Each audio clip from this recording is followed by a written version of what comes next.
प्यारी साथ संगत जी, धन धन सतगुरु तेरा ही आसरा जी। हाजिर नाजिर जिंदाराम तेरा ही आसरा जी। ये बात उस समय की है जब पूज्य परम संत बाबा मैनेजर साहिब जी दिल्ली डेरे में गए हुए थे। महात्मा गुरदास जी, महात्मा बलकार जी और प्रेमी विनोद और कुछ अन्य सेवादार डेरे की जमीन को नाप रहे थे।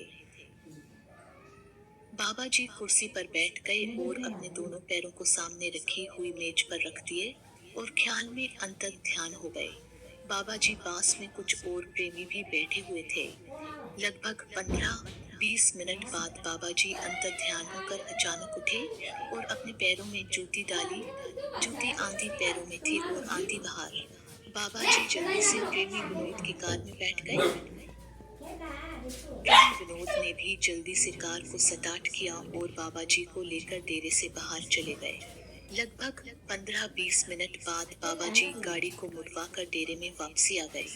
जैसे ही बाबा जी गाड़ी से उतरे तो सभी प्रेमी ये देखकर हैरान हो गए कि बाबा जी दाढ़ी पर काला तेल और कट्टों पर मिट्टी ही मिट्टी लगी हुई है। बाबा जी पूरी तरह से मिट्टी में भरे हुए थे। प्रेमी विनोद भी ये देखकर हैरान हो गया और सोचने लगा कि जब बाबा जी कार में बैठे थे तो बिल्कुल साफ थे और बाबा जी कार से नीचे भी नहीं उतरे और ना ही गाड़ी में किसी भी प्रकार का तेल रिसाव होता तो फिर ये सब कैसे हो गया। गाड़ी तो बिल्कुल नई है।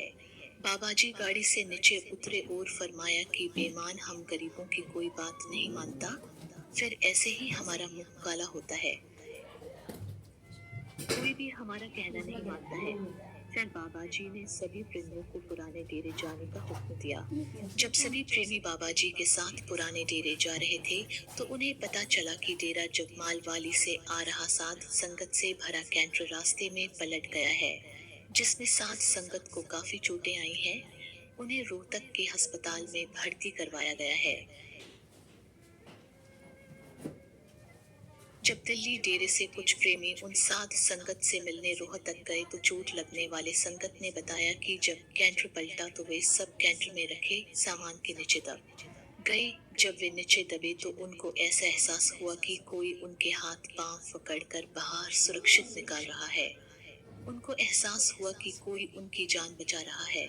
जैसे ही दिल्ली डेरे से आए प्रेमियों को यह बात पता चली तो उनको बाबा जी की दाढ़ी पर लगा तेल और कट्टों पर मिट्टी लगने का कारण समझ आ गया।